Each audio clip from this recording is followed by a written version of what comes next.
তোমাদের মধ্যে অনেকেই আছো যে রাত্রের বেলা পড়ার সময় চিন্তা করো যে এখন ঘুমায়া যাই, পরের দিন হচ্ছে অনেক সকালে উঠবো, কিন্তু যখন সকালে ঘুম থেকে ওঠার সময় হয় তখন চিন্তা করো যে আরে ভাই আরেকটু ঘুমাই, আরেকটু পরে উঠবো। এবং এরকম করতে করতে দেখা যায় যে অনেক পরে তোমরা ঘুম থেকে উঠে এবং তখন অনেক আফসোস হয় যে এর থেকে তো ভাই রাত্রে পড়াটাই অনেক ভালো ছিল। স্বপ্নটাকে হচ্ছে বড় করে দেখো। তোমার মধ্যে যে স্বপ্নটা আছে সেই স্বপ্ন জিনিসটাকে অনেক বড় করে দেখতে শিখো। আমি একটা এক্সাম্পল দিই। ধরো তুমি আজকে ঘুমাইছো, পরের দিন মনে করো অনেক ভোরে উঠতে হবে। তোমাকে কোনো কারণে বলা হইলো যে পরের দিন ভোরে উঠে তোমার কোনো একটা বন্ধু ফোন দিল যে দোস্ত চল একটা ম্যাচ আছে।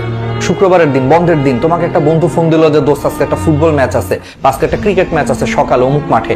উঠিস কিন্তু ভোরবেলা উঠিস, একবারে সকাল সকাল কিন্তু বেরোবো। তখন দেখা যাবে কি যে তোমার কিসের ঘুম কিসের কি, তোমার মধ্যে অটোমেটিক একটা এনার্জি চলে আসছে যে আরে ধুর, ঘুম তো পরে, ঘুম তো আরো অনেক ঘুমানো যাবে, কিন্তু এই খেলাধুলার সুযোগটা কি জীবনে আসবে? তাহলে তুমি চিন্তা করো, তখন তোমার ঘুম ধরে না। কেন ধরে না? এটাকেই তোমার বলা হয় ম্যাটার অফ ইন্টারেস্ট।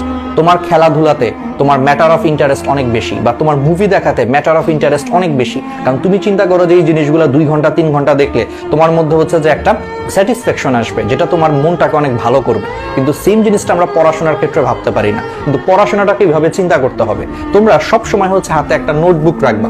হাতে একটা নোটবুক রেখে তোমরা সেই নোটবুকটাতে সব সময় হচ্ছে তোমরা সেই নোটবুকটাকে লিখে রাখবা যে আমি হচ্ছে 2022 সালে গোল সেট করবা যে এই কাজটা করব, 2023 সালে হচ্ছে যে আমি অমুক জায়গায় চান্স পাবো, 2024 সালে আমি এটা করব, 2030 সালে হচ্ছে ঢাকা শহরে একটা ফ্ল্যাট কিনবো। এরকম অনেকগুলা তুমি তোমার স্বপ্ন লিখে রাখবা যে, এবং এই সবগুলা স্বপ্ন সত্যি হবে পড়াশোনার মাধ্যমে।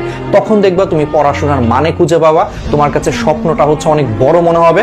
তখন তোমার সকালবেলা যখন ঘুম ভাঙবে না, বা রাত্রেবেলা যখন অল্প পরেই ঘুম ধরতেছে, তখন নিজের ভিতর থেকে বলে উঠবে আরে ভাই তুই কি করতেছিস, তোর না 2023 সালের মধ্যে এটা করার কথা, তোর না 2030 সালের মধ্যে এটা করার কথা। এটা করতে গেলে তুই ভাই এখন জাগ, এখন পর, দেখবো অটোমেটিক নিজের ভিতরে হচ্ছে একটা আগুন জ্বলে উঠতেছে এবং তোমার ঘুম কিন্তু চলে গেছে।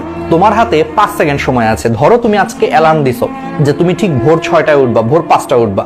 হয় কি যে অ্যালার্মে হচ্ছে আমাদের ঘুম ভাঙে, কিন্তু ঘুম ভাঙার পর মনে হয় যে ভাই আজকে আর পারবো না, থাক আরেকটু ঘুমাই। এটা মনে করে 5 সেকেন্ডের মধ্যে হচ্ছে আমরা অ্যালার্মটাকে অফ করে দেই, আর সেই 5 সেকেন্ডের জায়গায় দেখা যায় যে পরবর্তীতে আমাদের আরো 2 ঘন্টা 3 ঘন্টা ঘুমায় আমরা কিন্তু সেই দেরিতে উঠি। এই জন্য সবসময় মনে রাখবা তোমার হাতে ডিসিশন নেওয়ার জন্য মাত্র 5 সেকেন্ড আছে। যখন তোমার অ্যালার্ম বাজবে, ঘুম ভাঙছে, তুমি যদি 5 সেকেন্ডের মধ্যে নিজেকে বিছানা থেকে তুলতে না পারো, তুমি আসলে এই ঘুম থেকে উঠতে পারবা না। তোমার 5 সেকেন্ড পরেই শয়তান তোমার ভিতরে প্ররোচনা দিবে যে ভাই তুই আরো ঘুমা, আরেকটু ঘুমা, আর 10 মিনিট ঘুমা, সমস্যা কি, 10 মিনিট পরে উঠিস। দেখা যাবে যে তুমি সেই 5 সেকেন্ডের মধ্যে অ্যালার্ম অফ করে ফেলবা, আর 10 মিনিটের জায়গায় 2 ঘন্টা ঘুমায় ফেলছো, কোনো খবরও নেই। তো আজকে থেকে মাথায় রাখবা, যখনই তোমার অ্যালার্মের কারণে ঘুম ভাঙবে, 5 সেকেন্ডের মধ্যে হচ্ছে তুমি বিছানা থেকে উঠে যাবা, তাহলে দেখবা তোমার ঘুম কিন্তু দূর হয়ে গেছে।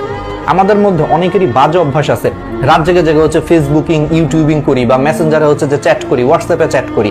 এতে করে কি হয়, দেখা যায় যে আমাদের পরের দিন সকাল 8টায় কলেজ আছে, আমরা ঘুমাইতেই যাই হচ্ছে 3টা 4টার সময়। তো স্বাভাবিক, তুমি যদি 3টা 4টার সময় ঘুমাইতে যাও, ওইদিকে মিনিমাম তোমাকে 6টা 7টায় উঠতে হচ্ছে কলেজে যাওয়ার জন্য। তো কি হয়, দিন শেষে তুমি হচ্ছে সারাদিন রাত্রেবেলা মাত্র 2 থেকে 3 ঘন্টা ঘুমাইছো, সকালবেলা কলেজে গেছো, কলেজ থেকে আবার স্যারের বাসায় পড়তে গেছো, ম্যাডামের কাছে পড়া আছে, তারপরে অনলাইন ক্লাস আছে, রাত্রেবেলা হচ্ছে বাসায় হয়তো অনেকে টিচার আসে, নিজে পড়তে হয়। এরকম করতে করতে সারাদিন তুমি যদি মাত্র 2-3 ঘন্টা ঘুমাও, খুবই স্বাভাবিক যে তুমি যখন সবগুলা ক্লাস, টিউশনি সবকিছু যখন শেষ করে বাসায় আসবা, এসে দেখবে যে 9টা 10টার সময় তোমার প্রচন্ড ঘুম ধরতেছে, কারণ তুমি টায়ার্ড, কারণ তোমাকে পরের দিন আবার সকালে উঠতে হবে। তো এই জন্য এই অভ্যাসটাকে হচ্ছে ঠিক করতে হবে।